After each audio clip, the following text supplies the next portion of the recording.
നമസ്കാരം, ഏവർക്കും ഗുരുപദം ടിവിയിലേക്ക് സ്വാഗതം. ലോകത്തിലെ ഏത് പ്രവാചകന്മാരെയോ ഏത് ഗുരുക്കന്മാരെയോ ഏത് സന്യാസി വര്യന്മാരെയോ എടുത്തുകൊള്ളൂ. നിങ്ങൾ വ്യവസായം ചെയ്ത് അഭിവൃദ്ധിപ്പെടുവാൻ അരുളിയ ഭഗവാൻ ശ്രീനാരായണ ഗുരുവിനെ പോലെ മറ്റു ഒരാളെയും കാണുവാൻ സാധിക്കില്ല. ശിവഗിരി തീർത്ഥാടന അഷ്ടലക്ഷ്യങ്ങളിൽ മഹാഗുരു കച്ചവടത്തിനും പ്രാധാന്യം നൽകിയിട്ടുണ്ട്. വ്യവസായം കൊണ്ട് അഭിവൃദ്ധിപ്പെടുക എന്ന മഹാഗുരുവിൻ്റെ വാക്കുകൾ ജീവിതപഥത്തിലെത്തിച്ച ഗൃഹോപകരണ സ്ഥാപനങ്ങളും ഹൈപ്പർ മാർക്കറ്റ്, ഫർണിച്ചർ തുടങ്ങി 10-ലധികം ഷോറൂമുകളുള്ള കോനാട്ട് ഗ്രൂപ്പിൻ്റെ MD-യും മുൻ യോഗം കൗൺസിലറും ശ്രീനാരായണ ധർമ്മപരിപാലന യോഗം ചങ്ങനാശ്ശേരി യൂണിയൻ പ്രസിഡന്റുമായ ശ്രീ ഗിരീഷ് കോനാട്ട് ഗുരുപദം ടിവിയിൽ ശിവഗിരി തീർത്ഥാടന ലക്ഷ്യങ്ങളുടെ പ്രഭാഷണ പരമ്പരയിലെ 6ാം ലക്ഷ്യമായ കച്ചവടം എന്ന വിഷയത്തിൽ സംസാരിക്കുന്നു. എല്ലാവർക്കും വിനീതമായ നമസ്കാരം. ഗുരുപദം ടിവിയുടെ പ്രിയപ്പെട്ട പ്രേക്ഷകരെ, ശ്രീനാരായണ ഗുരുദേവൻ്റെ ദർശനവും സന്ദേശവും സമൂഹത്തിൻ്റെ താഴെത്തട്ടിൽ എത്തിക്കുവാൻ ഗുരുപദം TV കാണിക്കുന്ന മാതൃകാപരമായ പ്രവർത്തനങ്ങൾക്ക് ആദ്യം തന്നെ എല്ലാവിധ ആശംസകളും അഭിനന്ദനങ്ങളും അറിയിക്കുകയാണ്. ഗുരുപദം TV ഈ സമയത്ത് നിങ്ങളുടെ മുമ്പിൽ എത്തുന്നത് ശിവഗിരി തീർത്ഥാടനത്തിൻ്റെ പ്രഭാഷണ പരമ്പരയുടെ ഭാഗമായിട്ടാണ്. തീർച്ചയായിട്ടും നമുക്കറിയാം, ശിവഗിരി തീർത്ഥാടനം എന്ന് പറയുന്നത് ലോകത്തിന് മുഴുവൻ നന്മയുണ്ടാകുവാൻ, ലോകം മുഴുവൻ നേരിടുന്ന എല്ലാ വിഷയങ്ങളെയും പരാമർശിച്ചുകൊണ്ട് നാടിൻ്റെ നന്മയ്ക്ക് വേണ്ടി ഗുരു നൽകിയിട്ടുള്ള മഹത്തരമായ ഒരു സന്ദേശത്തെ മുൻനിർത്തിക്കൊണ്ട് നടത്തുന്ന ഒരു തീർത്ഥാടനമാണ് ശിവഗിരി തീർത്ഥാടനം. ശിവഗിരി തീർത്ഥാടനത്തിന് ശ്രീനാരായണ ഗുരുദേവൻ കൽപ്പിച്ച് അനുവാദം നൽകിയപ്പോൾ ഗുരു തന്നെ ചോദിച്ചു, നമ്മുടെ തീർത്ഥാടനത്തിനൊരു ലക്ഷ്യം വേണ്ടേ? ആ ഗുരു തന്നെ പറഞ്ഞു, തീർത്ഥാടനത്തിൻ്റെ ലക്ഷ്യങ്ങളുടെ ഓരോ വിഷയങ്ങളും എന്തായിരിക്കണം എന്നതിനെക്കുറിച്ച് കൃത്യമായി പരാമർശിച്ചു. ശിവഗിരി തീർത്ഥാടനം നടക്കുന്ന വേളയിൽ നമ്മുടെ രാജ്യത്തെ എല്ലാ ശ്രീനാരായണ പ്രസ്ഥാനങ്ങളും ശിവഗിരി തീർത്ഥാടനത്തിൻ്റെ അഷ്ടലക്ഷ്യങ്ങളെക്കുറിച്ച് വലിയ പ്രഭാഷണ പരമ്പരകൾ സൃഷ്ടിക്കാറുണ്ട്. അതുമായി ബന്ധപ്പെട്ട് ശിവഗിരി തീർത്ഥാടനം നടക്കുന്ന ദിവസങ്ങളിൽ ആ ശിവഗിരിയിൽ തന്നെ ഇതുമായി ബന്ധപ്പെട്ടുള്ള പ്രഗത്ഭരായിട്ടുള്ള ആളുകളെ വിളിച്ചു ചേർത്ത് ഈ അഷ്ടലക്ഷ്യങ്ങളെക്കുറിച്ചും വളരെ സവിസ്തരമായ പ്രഭാഷണ പരമ്പരകൾ നാളിതുവരെയും നടത്തി വന്നിട്ടുണ്ട്.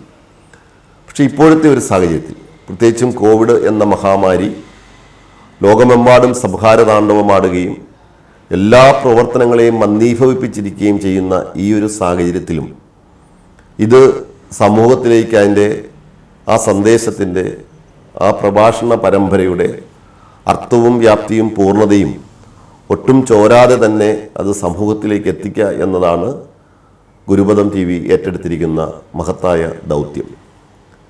നമുക്കറിയാം, അഷ്ടലക്ഷ്യങ്ങളിൽ ഗുരുദേവൻ പരാമർശിച്ചിട്ടുള്ള എല്ലാ വിഷയങ്ങളെയും അതിൻ്റെ ആനുകാലിക പ്രസക്തി വളരെ വളരെ മഹത്തരമാണ്. പ്രത്യേകിച്ചും അതേ ശുചിത്വത്തെക്കുറിച്ച് അവിടെ സൂചിപ്പിക്കുന്നു. നമുക്കറിയാം, ഇന്ന് കൈകൾ കഴുകിയും മാസ്ക് ധരിച്ചും സാനിറ്റൈസർ ഉപയോഗിച്ചും സാമൂഹ്യ അകലം പാലിച്ചുമൊക്കെ ശുചിത്വത്തിന് ഏറ്റവും കൂടുതൽ പ്രസക്തിയുള്ളൊരു കാലഘട്ടം.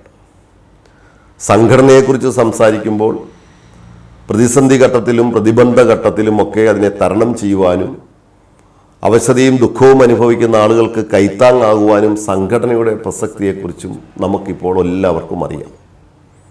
ഈശ്വരഭക്തിയെക്കുറിച്ച് ഞാൻ പറയേണ്ട ആവശ്യമില്ല. അപ്രസക്തങ്ങളായവ പ്രസക്തങ്ങളാവുകയും അധിക്ഷേപങ്ങളേറ്റവർ അഭിനന്ദനമേൽക്കുകയും ചെയ്യുന്ന ഒരു പ്രത്യേക കാലഘട്ടത്തിലൂടെയാണ് നാം കടന്നുപോയിക്കൊണ്ടിരിക്കുന്നത്. പഴമക്കാരുടെ വിശ്വാസങ്ങളെ അന്ധവിശ്വാസങ്ങളെന്നും അവരുടെ ആചാരങ്ങളെ അനാചാരങ്ങളെന്നും പറഞ്ഞ് പുച്ഛിച്ചു തള്ളിയ ഒരു പുതിയ തലമുറ, ആ പുതിയ തലമുറ ഇന്ന് ഈ സംസ്കാരത്തെയും ഈ ചരിത്രത്തെയും ഉൾക്കൊള്ളുവാൻ വെമ്പൽ കൊള്ളുന്നതാണ് നാം കണ്ടുകൊണ്ടിരിക്കുന്ന മറ്റൊരവസ്ഥ. അപ്പോൾ തീർച്ചയായിട്ടും ഗുരുവിനെ അറിയുവാനും പഠിക്കുവാനും ആ ഈശ്വരഭക്തി ആർജിക്കുവാനുമുള്ള ഒരു വ്യഗ്രത പുതുതലമുറ കാട്ടുന്നു എന്നുള്ളതും ഈശ്വരഭക്തിയുടെ ഒരു പ്രസക്തമായ ഭാഗമായി നമുക്ക് കാണാവുന്നതാണ്. അതുപോലെ തന്നെ അവിടെ സൂചിപ്പിക്കുന്ന വിദ്യാഭ്യാസ മേഖലയിൽ നമുക്കറിയാം ശ്രീനാരായണ സമൂഹം നേടിയിട്ടുള്ള നേട്ടങ്ങൾ. ഒരു കാലഘട്ടത്തിൽ വിദ്യാഭ്യാസ രംഗത്ത് വലിയ നേട്ടമൊന്നും ഉണ്ടാക്കുവാൻ ശ്രീനാരായണ സമൂഹത്തിന് കഴിഞ്ഞിരുന്നില്ല. പലപ്പോഴും നമ്മളുടെ കുട്ടികൾ വിദ്യാഭ്യാസ രംഗത്തേക്ക് കടന്നു വരികയും SSLCയും അതുപോലെ പ്രീ ഡിഗ്രിയും ഒക്കെ കഴിഞ്ഞതിന് ശേഷം IT, പോളിടെക്നിക് പോലെയുള്ള ഏതെങ്കിലും തൊഴിലധിഷ്ഠിത കോഴ്സുകളിലേക്ക് പോവുകയും അവിടെ വെച്ച് പഠനം നിർത്തുകയും ചെയ്യുന്ന ഒരു സാഹചര്യമാണ് നാം കണ്ടുവന്നിരുന്നത്. എന്നാൽ പുതിയ തലമുറ ബിരുദവും ബിരുദാനന്തര ബിരുദവും ഒക്കെ എടുത്തുകൊണ്ട് വിദ്യാഭ്യാസ രംഗത്ത് വലിയൊരു മുന്നേറ്റം നടത്തുന്നതും നമുക്ക് കാണുവാൻ സാധിക്കുന്നുണ്ട്. പിന്നെ നമുക്ക് കൃഷിയെക്കുറിച്ച് സംസാരിക്കുമ്പോൾ നമുക്കറിയാം നമ്മുടെ കൊച്ചു സംസ്ഥാനത്തേക്ക് അന്യ സംസ്ഥാനങ്ങളിൽ നിന്നും കടന്നു വന്നുകൊണ്ടിരുന്ന വിഷം ചീറ്റുന്ന പച്ചക്കറികൾ, അതിൻ്റെയൊക്കെ ദുഃഖകരമായ അവസ്ഥകൾ കണ്ടുകൊണ്ടാണ് നാളുകളിലെ ദീർഘവീക്ഷണത്തോട് ഗുരു കൃഷിയുടെ പ്രാധാന്യത്തെക്കുറിച്ചും സൂചിപ്പിച്ചത്. ഇന്ന് കോവിഡിൻ്റെ പശ്ചാത്തലത്തിലും അല്ലാതെയും ഒക്കെ തന്നെ നമ്മുടെ ടെറസുകളിലും നമ്മുടെ വീടിൻ്റെ ചുറ്റുപാടുകളിലും ഒക്കെ ആളുകൾ സ്വന്തം വീട്ടിലെ ആവശ്യങ്ങൾക്ക് വേണ്ടുന്നുള്ള കൃഷി നടത്തുന്ന കാര്യത്തിൽ വളരെ മുന്നിട്ട് നിൽക്കുന്നു എന്നുള്ളതും നമുക്ക് സന്തോഷം നൽകുന്ന മറ്റൊരു വിഷയമാണ്. അതുപോലെ തന്നെ കച്ചവടവും വ്യവസായവും നമ്മുടെ രാജ്യത്തിൻ്റെ സമ്പദ്ഘടനയെ മെച്ചപ്പെടുത്തുന്നതിനും ആ സമ്പദ്ഘടനയെ മുന്നോട്ട് കൊണ്ടുപോകുന്നതിനും വ്യാപാര വ്യവസായ മേഖലകൾ നൽകുന്ന സംഭാവനകൾ വളരെ മഹത്തരമാണ്. ആ മേഖലയിലേക്ക് വലിയ സംഭാവനകൾ നൽകുവാൻ ശ്രീനാരായണ സമൂഹത്തിന് കഴിഞ്ഞിട്ടില്ല. നമ്മുടെ പരമ്പരാഗത തൊഴിലുകളായിട്ടുള്ള ചെത്തു വ്യവസായവും മദ്യ വ്യവസായവുമായി ബന്ധപ്പെട്ട് നമ്മൾ കുറച്ചൊക്കെ സംഭാവനകൾ അതിലൂടെ നൽകിയിട്ടുണ്ടെങ്കിലും അതിൻ്റെ ദോഷവശങ്ങളും നമ്മൾ ഇന്നും അനുഭവിക്കുന്നുണ്ട് എന്നുള്ളതും ഒരു യാഥാർത്ഥ്യമാണ്. അതുപോലെ തന്നെ സാങ്കേതിക വിദ്യയുടെ പരിജ്ഞാനം, നമുക്കറിയാം നമ്മളുടെ ഇന്നത്തെ രാജ്യത്തിൻ്റെ മുന്നോട്ടുള്ള പോക്ക് എന്ന് പറയുന്നത്, ലോകം മുന്നോട്ട് സഞ്ചരിക്കുന്നത് ഇന്ന് ആശയങ്ങളിലൂടെയാണ്. നമ്മുടെ ലോകത്തിൻ്റെ മുഖമുദ്ര എന്ന് പറയുന്നത് ഇന്ന് വേഗതയാണ്. നമ്മളുടെ അതിൻ്റെ മാനദണ്ഡം എന്ന് പറയുന്നത് അതിൻ്റെ കാര്യപ്രാപ്തിയും അതിൻ്റെ ശേഷിയുമാണ്. അപ്പോൾ തീർച്ചയായിട്ടും പുത്തൻ ആശയങ്ങളുമായിട്ട് ലോകം മാറുന്നതനുസരിച്ച് പുതുപുത്തൻ ആശയങ്ങളും ക്രിയാത്മകമായ പദ്ധതികളുമായിട്ട് മുന്നോട്ട് പോകുവാൻ പൊതുസമൂഹത്തിനും നാളുകളിൽ കഴിയണം എന്ന വളരെ ദീർഘവീക്ഷണത്തോടുകൂടി ഗുരു നൽകിയിട്ടുള്ള സന്ദേശങ്ങളാണ് ഈ അഷ്ടലക്ഷ്യങ്ങളും. ഈ അഷ്ടലക്ഷ്യങ്ങൾക്കും ഏറെ കാര്യപ്രാപ്തിയുള്ള പ്രസക്തിയുള്ള ഒരു കാലഘട്ടത്തിലൂടെ നാം കടന്നു പോകുന്നു. നമുക്കറിയാം, ഒരു സന്യാസി ശ്രേഷ്ഠൻ സംസാരിക്കുമ്പോൾ എപ്പോഴും ധാർമ്മികമായ വിഷയങ്ങളെക്കുറിച്ചാണ് സംസാരിക്കുന്നത്. പക്ഷേ ശ്രീനാരായണ ഗുരുദേവനെ സംബന്ധിച്ചിടത്തോളം ശ്രീനാരായണ ഗുരുദേവൻ ജനിച്ച സാഹചര്യവും അറിഞ്ഞ പശ്ചാത്തലവും ജീവിച്ച സാഹചര്യങ്ങളും കാലഘട്ടവും അത് ഗുരുവിനെ മാറി ചിന്തിക്കുവാൻ തയ്യാറാക്കി എന്നുള്ളതാണ് നാം മനസ്സിലാക്കേണ്ടത്. ഒരു ആത്മീയാചാര്യൻ സംസാരിക്കുമ്പോൾ ആത്മീയ വിഷയങ്ങളെക്കുറിച്ചാണ് കൂടുതൽ പ്രതിപാദിക്കുന്നത്. ഗുരുദേവൻ ആത്മീയതയും ഭൗതികതയും സമ്മിശ്രമാക്കിക്കൊണ്ടാണ് സംസാരിച്ചത്. അതാണ് ഗുരുവിനെ മറ്റുള്ളവരിൽ നിന്ന് വ്യത്യസ്തമാക്കി തീർക്കുന്നത്. അതുകൊണ്ടാണ് മഹാകവി കുമാരനാശാൻ ശ്രീനാരായണ ഗുരുദേവൻ ജീവിച്ചിരുന്ന കാലത്ത് തന്നെ നേരാം വഴികാട്ടും ഗുരുവല്ലോ പരദൈവം എന്ന് വളരെ അർത്ഥസമ്പുഷ്ടമായി പാടിയത്. അപ്പോൾ നമ്മളെ സംബന്ധിച്ചിടത്തോളം അവശതി അനുഭവിക്കുന്ന ഒരു വലിയ ജനസമൂഹത്തെ മുന്നോട്ട് നയിക്കുവാൻ പ്രാപ്തമാകുന്ന, അവരുടെ ഭൗതിക നേട്ടങ്ങൾക്ക് പ്രാപ്തമാകുന്ന മഹത്തരമായ സന്ദേശങ്ങളെ ആത്മീയതയുമായി മിക്സ് ചെയ്തുകൊണ്ട്, ആത്മീയതയുമായി കൂട്ടിച്ചേർത്തുകൊണ്ട് ഈ സമൂഹത്തെ മുന്നോട്ട് ചലിപ്പിക്കുവാൻ പറ്റുന്ന പ്രേരക ശക്തിയായി ഗുരുവിൻ്റെ സന്ദേശം സമൂഹത്തിൽ ജ്വലിച്ച് നിൽക്കുകയാണ്. അതിലേറ്റവും പ്രധാനപ്പെട്ട വിഷയം, ഭൗതികതയിൽ ഏറ്റവും പ്രധാനപ്പെട്ട വിഷയമാണ് വ്യവസായം കൊണ്ട് അഭിവൃദ്ധിപ്പെടുക എന്ന ഗുരുവിൻ്റെ വലിയ സന്ദേശം. ഗുരുദേവന് മനസ്സിലായി, ആത്മീയപരമായ ഉണർവുകൊണ്ട് മാത്രം സമൂഹത്തിൻ്റെ മുഖ്യധാരയിലേക്ക് ഈ ജനങ്ങൾക്ക് എത്തിച്ചേരുവാൻ സാധ്യമല്ല. അവിടെ ഭൗതികപരമായ നേട്ടങ്ങളിലേക്ക് കൈവരിക്കുവാനും സാമ്പത്തികപരമായ പുരോഗതി കൈവരിക്കുവാനും സാമുദായികപരമായ സംഘടനാശേഷി കൈവരിക്കുവാനും ഒക്കെ വ്യാവസായിക സങ്കല്പങ്ങൾ വളരെ മഹത്തരമായി ഉണ്ടാവണമെന്ന ഗുരുവിൻ്റെ കാഴ്ചപ്പാട്, അത് ഗുരു വളരെ ഭംഗിയായി നിർവഹിച്ചിട്ടുണ്ട് എന്ന് നമുക്ക് മനസ്സിലാക്കുവാൻ കഴിയും. ഗുരുവിൻ്റെ ഭൗതിക സന്ദേശങ്ങളിൽ ഏറ്റവും പ്രസക്തമാണ് വ്യവസായം കൊണ്ട് അഭിവൃദ്ധിപ്പെടുക. നമുക്കറിയാം, ഇന്ന് നമ്മളെ സംബന്ധിച്ചിടത്തോളം വ്യാവസായിക കാര്യങ്ങളെടുത്ത് പരിശോധിക്കുമ്പോൾ ശ്രീനാരായണ സമൂഹത്തിന് വലിയ ശക്തമായ ഒരു മുന്നേറ്റം വ്യാവസായിക മേഖലയിൽ ഉണ്ടാക്കുവാൻ സാധിച്ചിട്ടില്ല എന്നുള്ളത് ഒരു വലിയ യാഥാർത്ഥ്യമാണ്. പുതിയ തലമുറയെ സംബന്ധിച്ചിടത്തോളം വിദ്യാഭ്യാസ രംഗത്ത് അവർ വലിയ മുന്നേറ്റം നടത്തുന്നുണ്ടെങ്കിലും ഇത്തരം വ്യാവസായിക മേഖലയിലേക്ക്, കച്ചവട വ്യാപാര മേഖലകളിലേക്ക് കടന്നു വരുന്ന കാര്യത്തിൽ നമ്മളുടെ യുവാക്കൾക്ക് താല്പര്യക്കുറവ് ഉണ്ടാകുന്നുണ്ട് എന്നുള്ളത് യാഥാർത്ഥ്യമാണ്. വ്യവസായം ചെയ്യുന്ന ആളുകളോട് അല്ലെ വ്യവസായം ചെയ്യുവാൻ ആളുകളെ പ്രാപ്തരാക്കുവാൻ ഗുരു എടുത്തിട്ടുള്ള താല്പര്യം വളരെ മഹത്തരമാണ്. ഗുരുവിൻ്റെ വലിയ ഭക്തനായിരുന്ന മൂത്തേടത്ത് ഗുരുവിനുള്ള ആരാധനയുടെ ഭാഗമായി ഗുരുവിനെ ദർശിക്കുകയും ഗുരുവിന് നൽകിയ കാണിക്ക, ഗുരുവിലേക്ക് വെള്ളി നാണയം കൊടുത്തപ്പോൾ ഗുരു അത് 2 കരങ്ങളിലും ഇട്ട് പരസ്പരം അങ്ങോട്ടും ഇട്ടും പകർന്നതിന് ശേഷം അതിലൊരു വെള്ളി നാണയം എടുത്ത് മൂത്തേടത്തിന് തിരിച്ചു നൽകി, എനിക്കുള്ളത് നിനക്കും നിനക്കുള്ളത് നമുക്കും എന്ന് സൂചിപ്പിച്ചു. ആ വെള്ളി നാണയം ഇന്നും മൂത്തേടത്തിൻ്റെ കുടുംബം ഒരു ഭസ്മപ്പെട്ടിയിലിട്ട് സൂക്ഷിച്ചിരിക്കുന്നു എന്നാണ് ചരിത്രം നമ്മളെ പഠിപ്പിക്കുന്നത്.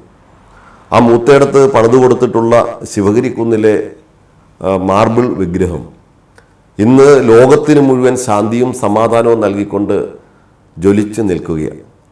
അപ്പോൾ അങ്ങനെ പിന്നീട് ആ മൂത്തേടത്ത് കോൺട്രാക്ട് ബിസിനസ്സിൽ വളർന്ന് വലിയ ഉന്നത നിലവാരത്തിലേക്ക് എത്തിച്ചേർന്നത് ഗുരുവിൻ്റെ അനുഗ്രഹം കൊണ്ടാണെന്ന് ഉള്ള കാര്യം നമുക്കെല്ലാവർക്കും വളരെ സ്പഷ്ടമായിട്ട് അറിയാവുന്നതാണ്. അതുപോലെ തന്നെ പത്ര ദൃശ്യ മാധ്യമ രംഗങ്ങളിൽ ഏറ്റവും വളരെ ശ്രദ്ധേയമായ നേട്ടം കൈവരിച്ചുകൊണ്ട് ശ്രീനാരായണ സമൂഹത്തിൻ്റെ ആനുകാലിക വിഷയങ്ങൾ സമൂഹത്തിലേക്ക് ഏറ്റവും കൂടുതൽ സമർപ്പിക്കുന്ന കേരള കൗമുദി, ആ കേരള കൗമുദി പിറവിയെടുക്കുവാനും ഗുരുദേവൻ തന്നെ കാരണഭൂതനായി നിന്ന് പ്രവർത്തിച്ചു എന്ന് പറയുന്നതും വ്യാവസായികപരമായ വിഷയങ്ങളിൽ ഗുരുവിനുള്ള അമിതമായ താല്പര്യങ്ങൾ നമുക്ക് മനസ്സിലാക്കുവാൻ സാധിക്കും എന്നുള്ളതാണ് യാഥാർത്ഥ്യം. ഇത് നമ്മളെ സംബന്ധിച്ചിടത്തോളം വ്യവസായം ചെയ്യുക എന്ന് പറയുന്നത്, വ്യാപാരം ചെയ്യുക എന്ന് പറയുന്നത് ശ്രീനാരായണ സമൂഹം ഏറ്റെടുക്കേണ്ട ഏറ്റവും വലിയ ഒരു വെല്ലുവിളിയാണ്. നമുക്കറിയാം, നമ്മളുടെ ശാഖകളുടെ സമ്പൂർണമായ വളർച്ചയ്ക്കും യൂണിയനുകളുടെ സമ്പൂർണമായ വളർച്ചയ്ക്കും SNDP യോഗത്തിൻ്റെ സമ്പൂർണമായ വളർച്ചയ്ക്കുമൊക്കെ ശ്രീനാരായണ സമൂഹത്തിലെ വ്യവസായ പ്രമുഖർ നൽകിയിട്ടുള്ള സേവനങ്ങൾ വളരെ വളരെ ശ്രദ്ധേയമാണ്. SNDP യോഗം ജനറൽ സെക്രട്ടറി ശ്രീ വെള്ളാപ്പള്ളി നടേശൻ അവർ കടന്നു വന്നതിന് ശേഷം രൂപം കൊടുത്തിട്ടുള്ള മൈക്രോ ഫിനാൻസ് എന്ന ബൃഹത്തായ കർമ്മ പദ്ധതി ആളുകളെ ചെറിയ ചെറിയ വ്യവസായങ്ങൾ ചെയ്തുകൊണ്ട് സമൂഹത്തിൻ്റെ മുഖ്യധാരയിലേക്ക് കൈപിടിച്ചുയർത്തുക എന്ന പരമപ്രധാനമായ ലക്ഷ്യം മുന്നിൽ കണ്ടുകൊണ്ട് നടപ്പിലാക്കിയ ഒരു വലിയ പദ്ധതിയാണ് മൈക്രോ ഫിനാൻസ്.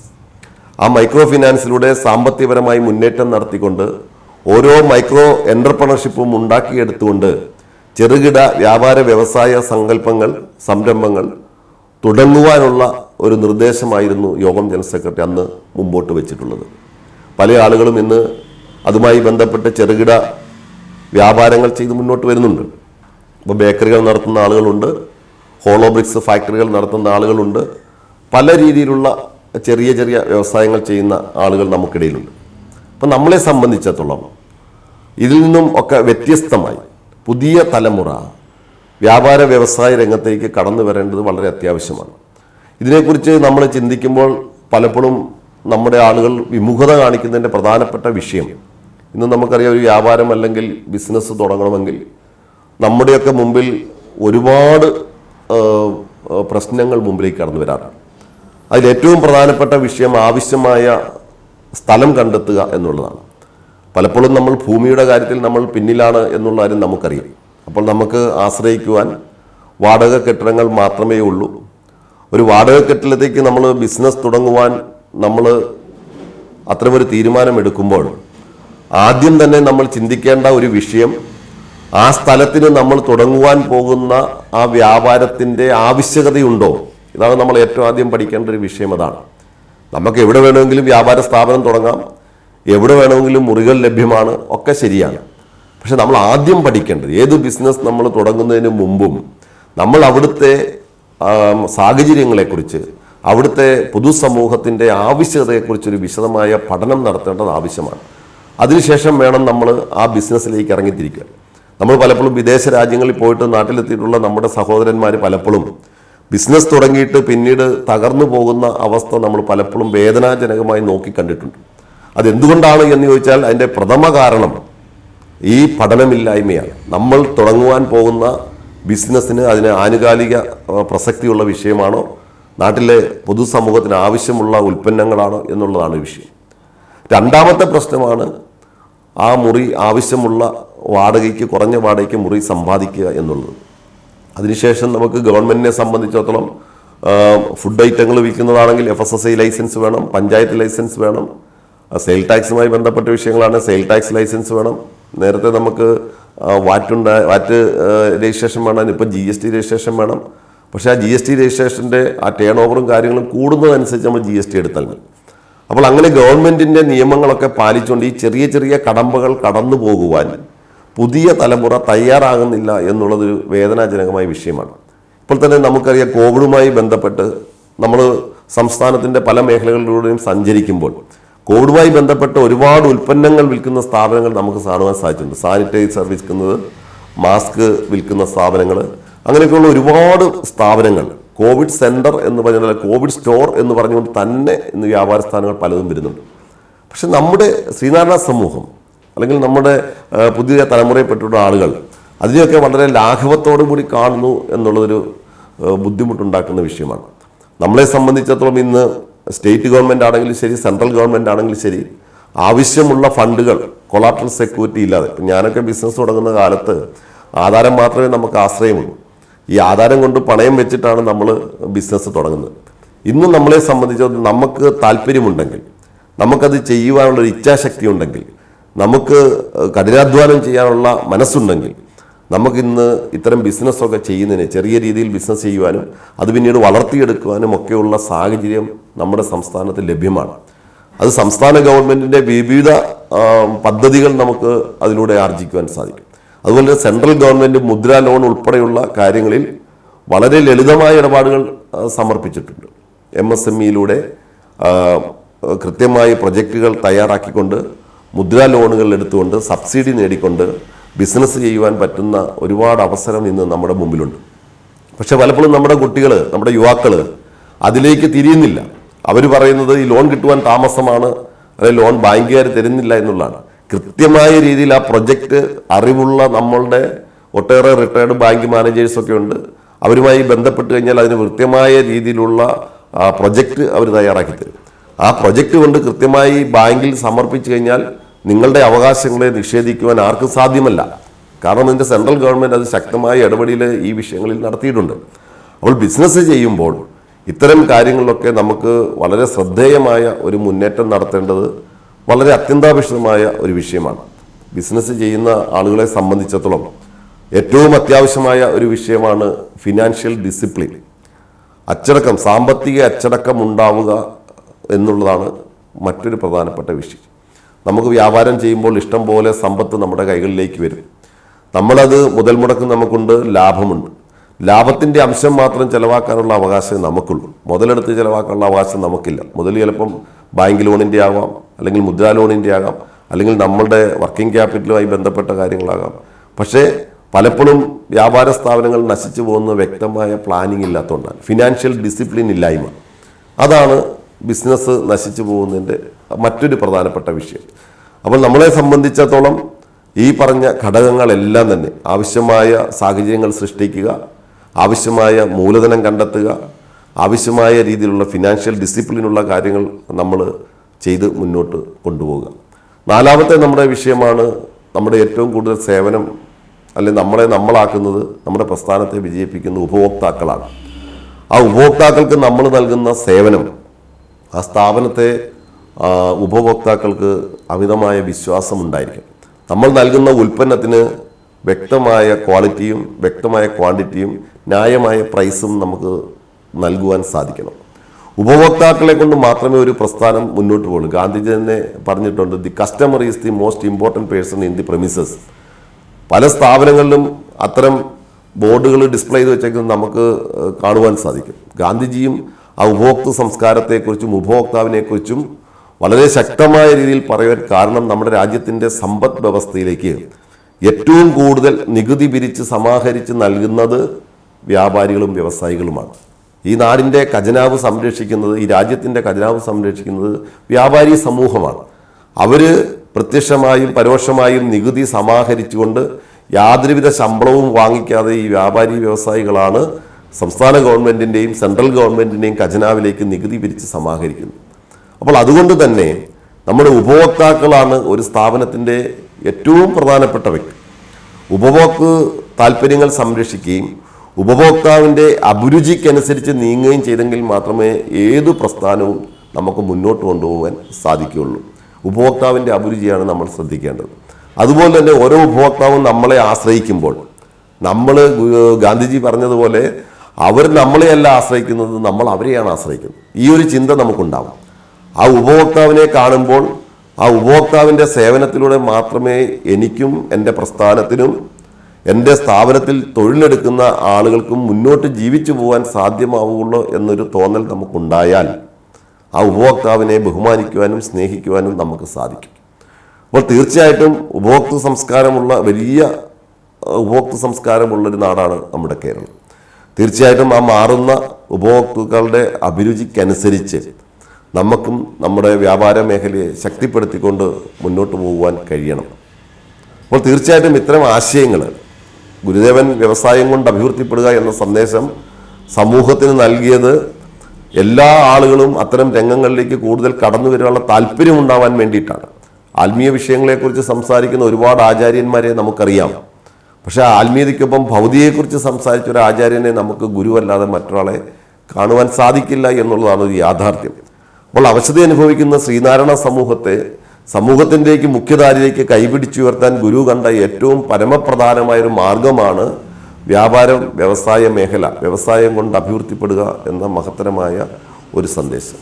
തീർച്ചയായിട്ടും ഈ ശിവഗിരി തീർത്ഥാടനവുമായി ബന്ധപ്പെട്ട് അതിൻ്റെ പ്രഭാഷണ പരമ്പരകൾ അങ്ങേയറ്റം സമസ്ത മേഖലകളിലും, ഇപ്പോൾ കോവിഡ് ആയതുകൊണ്ട് എല്ലാ മേഖലകളിലും നടക്കുന്നില്ല എങ്കിൽ പോലും ശാഖകളിലും യൂണിയനുകളിലും ഒക്കെ നടക്കുന്ന പ്രഭാഷണ പരമ്പരകൾ പലപ്പോഴും നമ്മളുടെ പ്രഭാഷണ പരമ്പരകളൊക്കെ ഉത്സവപ്പറമ്പിലെ കരിമരുന്ന് പ്രയോഗം പോലെ കഴിഞ്ഞു പോവുകയാണ്. അവിടേക്ക് ഓടിയെത്തുന്ന ആളുകളുള്ള എല്ലാം ഒരു ജനക്കൂട്ടമാണ്. ആ ജനക്കൂട്ടം അവിടെ നിന്ന് കിട്ടുന്ന അറിവുകൾ അതൊന്നും പ്രവർത്തന പദത്തിൽ എത്തിക്കുന്നില്ല എന്നുള്ളതാണ് ശ്രീനാരായണ സമൂഹം നേരിടുന്ന ഏറ്റവും വലിയ വെല്ലുവിളി. ഇത്രയധികം പ്രഭാഷണ പരമ്പര കേട്ട ഒരു സമൂഹം വേറെ ലോകത്ത് കാണില്ല. അത്രയും മഹത്തരമായ ഒട്ടേറെ പ്രഗത്ഭരായിട്ടുള്ള ആളുകൾ പ്രഭാഷണങ്ങൾ നിത്യേന തീർക്കുകയും അത് ഏറ്റവും കൂടുതൽ കേൾക്കുകയും ചെയ്തിട്ടുള്ളൊരു ശ്രീനാരായണ സമൂഹം ഗുരുവിൻ്റെ അഷ്ടലക്ഷ്യങ്ങളുടെ പ്രധാനപ്പെട്ട വിഷയങ്ങളെ ഉൾക്കൊണ്ടില്ല എന്നുള്ളതാണ് ആനുകാലിക സാഹചര്യത്തിൽ ഈ ശ്രീനാരായണ സമൂഹവും SNDP യോഗവും നേരിടുന്ന ഏറ്റവും വലിയ വെല്ലുവിളി.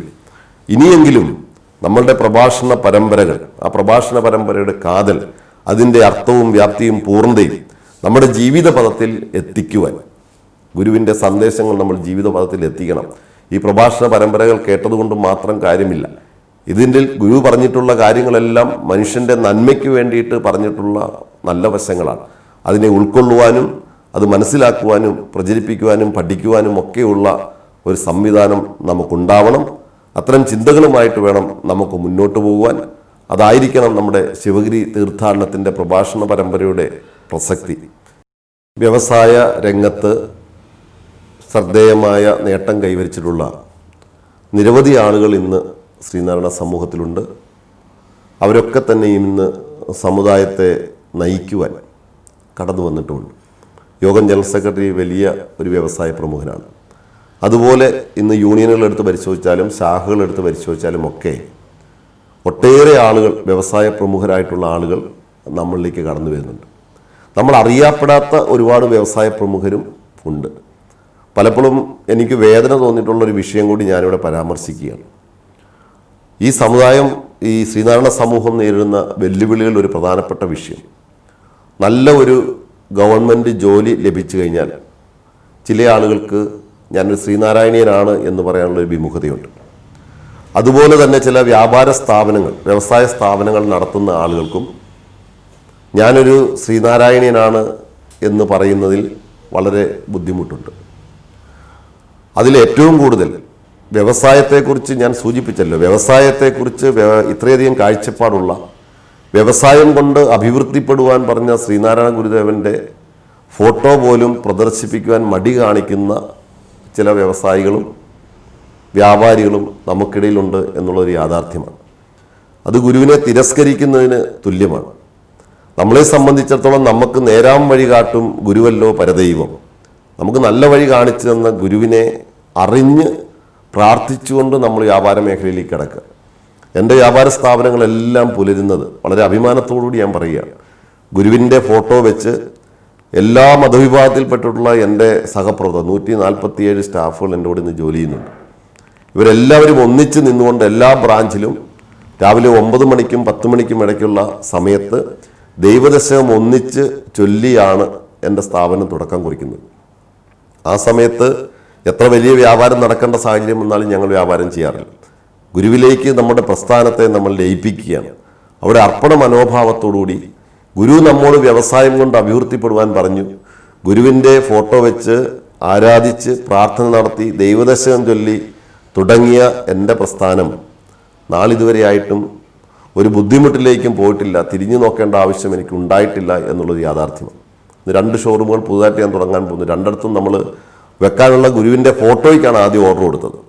അപ്പോൾ നമ്മളെ സംബന്ധിച്ചിടത്തോളം ഗുരുവിനെ അറിഞ്ഞ് ആരാധിച്ച് ഗുരു പറഞ്ഞ വഴിയിലൂടെ നമ്മൾ സഞ്ചരിച്ചാൽ നമുക്കൊരിക്കലും തിരിഞ്ഞു നോക്കേണ്ട ആവശ്യം വരില്ല. പലപ്പോഴും നമ്മുടെ കയ്യിലിരിക്കുന്ന ഡയമണ്ടിനെ, വജ്രത്തെ തിരിച്ചറിയാതെ നമ്മൾ അലയുന്ന ഒരു സാഹചര്യം ശ്രീനാരായണ സമൂഹത്തിനുണ്ട്. ഗുരു എന്തൊക്കെയാണോ വേണ്ട എന്ന് പറഞ്ഞത് അതൊക്കെ ചെയ്യുവാനുള്ള താല്പര്യം നമുക്കിടയിൽ ഇന്നും മാറിയിട്ടില്ല എന്നുള്ളൊരു യാഥാർത്ഥ്യമാണ്. മഹാക്ഷേത്രങ്ങൾ തേടി അലയുക, വലിയ വലിയ ആഡംബരങ്ങൾക്ക് വേണ്ടി അനാവശ്യമായി സാമ്പത്തികം ചെലവാക്കുക, ഇതൊക്കെ ശ്രീനാരായണ സമൂഹം ഇന്ന് നേരിടുന്ന മറ്റൊരു വെല്ലുവിളിയാണ്. അപ്പോൾ ഈ പ്രതിസന്ധി പ്രതിബദ്ധ കാലഘട്ടങ്ങളെയൊക്കെ അതിജീവിച്ചുകൊണ്ട് 2021 എന്ന് പറയുന്നത് ശ്രീനാരായണ സമൂഹത്തിനും പൊതുസമൂഹത്തിനും വലിയ ഉണർവുണ്ടാകുന്നൊരു കാലഘട്ടമായി മാറണം. വ്യവസായ രംഗത്തേക്കും വ്യാപാര രംഗത്തേക്കും പുതിയ തലമുറ കൂടുതൽ കടന്നു വരണം. വളരെ ആർജവത്തോടുകൂടി പരസ്പരം അറിഞ്ഞും മനസ്സിലാക്കിയും സഹകരിച്ചു. അതാണ് ഇതിനകത്ത് ഒരു പ്രധാനപ്പെട്ട വിഷയം. അതാണ് പരസ്പര സഹകരണം. നമ്മുടെ സമൂഹത്തിൽപ്പെട്ടുള്ള ആളുകളെ പരസ്പരം സഹായിക്കുന്ന ഒരു കാഴ്ചപ്പാട്. ഓരോ ബിസിനസ് ചെയ്യുന്ന ആളുകളെയും ലിങ്ക് ചെയ്തുകൊണ്ട് പരസ്പര സഹകരണത്തോടുകൂടി ആ വ്യവസായത്തെ വളർത്തുന്നതിന് വേണ്ടിയിട്ടുള്ള തീരുമാനങ്ങളുമായിട്ട് വേണം മുന്നോട്ട് പോകുവാൻ. തീർച്ചയായിട്ടും ഗുരുപദം TV ഈ ശിവഗിരി തീർത്ഥാടനവുമായി ബന്ധപ്പെട്ട് അഷ്ടലക്ഷ്യങ്ങളുമായി പരാമർശിച്ചുകൊണ്ട് നടത്തുന്ന പ്രഭാഷണ പരമ്പരയുടെ ഒരു ഭാഗവാക്കാകുവാൻ സാധിച്ചതിൽ ഞാൻ അഭിമാനിക്കുന്നു. ഇതിൻ്റെ പിന്നിൽ പ്രവർത്തിക്കുന്ന എല്ലാ പ്രവർത്തകർക്കും ഹൃദയം നിറഞ്ഞ നന്ദി രേഖപ്പെടുത്തുന്നു. എൻ്റെ പ്രിയപ്പെട്ട എല്ലാ സഹോദരീ സഹോദരന്മാർക്കും ശ്രീനാരായണ സമൂഹത്തിനും ശിവഗിരി തീർത്ഥാടനത്തിൻ്റെയും ഒരു പുതുവർഷത്തിൻ്റെ എല്ലാ ആശംസകളും അർപ്പിച്ചുകൊണ്ട് നിർത്തുന്നു. നന്ദി, നമസ്കാരം. ഗുരുദേവധർമ്മം ജയിക്കട്ടെ.